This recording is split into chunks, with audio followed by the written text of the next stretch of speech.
lots of ways that we can look at poetry, but one useful way, very often, is to think of it as a kind of picture. It's also a voice. It's coming from someone, and someone is listening to it. And a poem also usually contains contrasting elements. Positive ideas are balanced against negative ones. So if a poem is a picture, what do we see? And if it's a voice, who's speaking and who's being spoken to? And if there are these contrasting elements, what are they precisely? I'm going to take each stanza of this short poem by Yeats and look at it in turn in terms of these three different approaches. Bolt and bar the shutter, for the foul winds blow. Our minds are at their best this night, and I seem to know that everything outside us is mad as the mist and snow.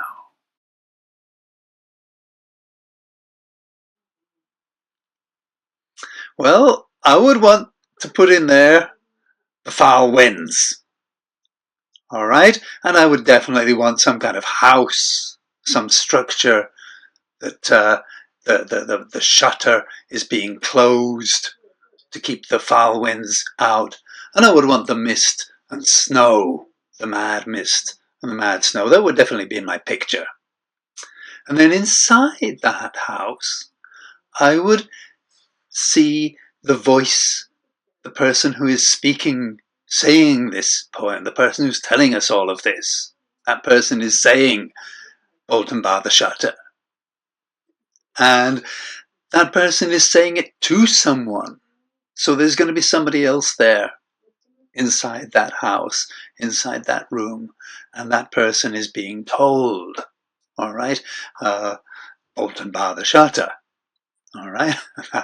That's sort of conversation going on between two people inside a house with the mad wind and snow outside.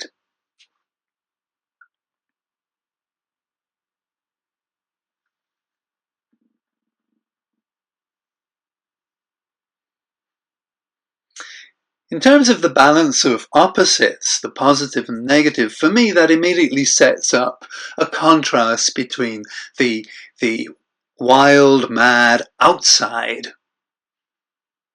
that is mad and mad as the mist and snow, and the inside, where our minds are at their best this night. So I would see it in terms of that kind of contrast. The outside contrasted with the inside, the negative and the positive there.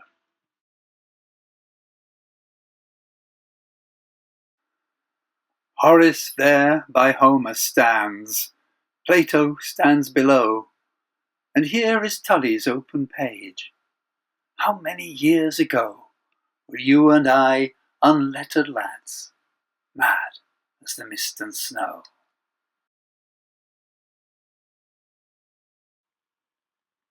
Well, I would definitely want a bookshelf, and I'd want Horace and Homer to be on that bookshelf, and Plato standing below.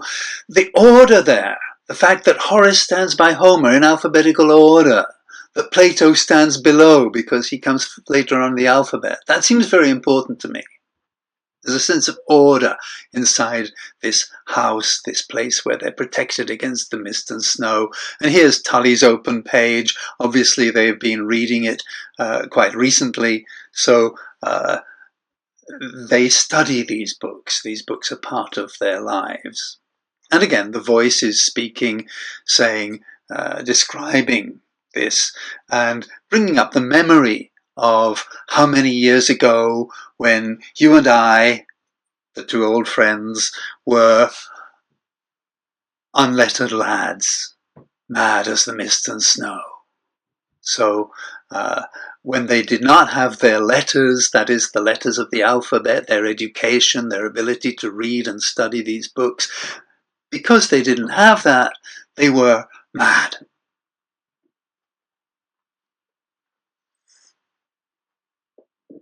So the balance of opposites is not simply the mist and snow, but it's connected with being uneducated and unlettered.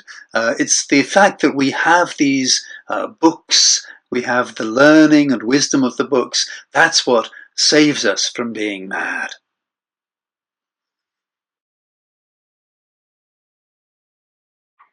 But there's some shadow of doubt, something that worries the poet. And his old friend asks, what makes you sigh? What makes you shudder? So the voice of the poem then, moving into the third stanza, reads like this. You ask, what makes me sigh, old friend? What makes me shudder so? I shudder and I sigh to think that even Cicero and many-minded Homer were mad as the mist and snow.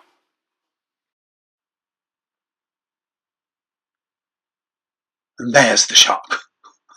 All right, what?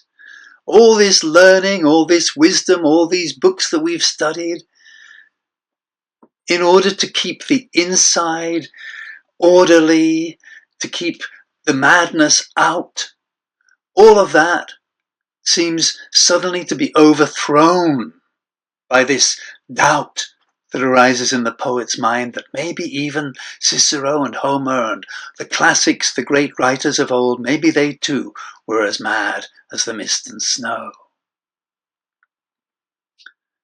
So what about that? What if this protected inside world, and it's not just inside the house, it's inside our minds. What about it if this world of order is just simply another form of madness?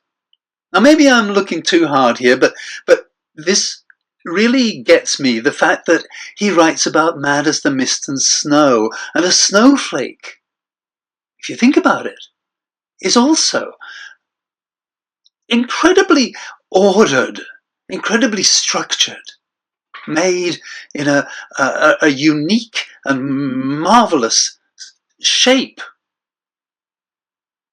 But you put thousands and thousands and thousands and thousands of them together, and what have you got? It's just chaos. It's just madness. It's just overwhelming. And yet, in each little tiny crystal, there is a world of order. So, in a certain sense, the choice of the mist and snow, the choice of snow there, really gives the poem tremendous power.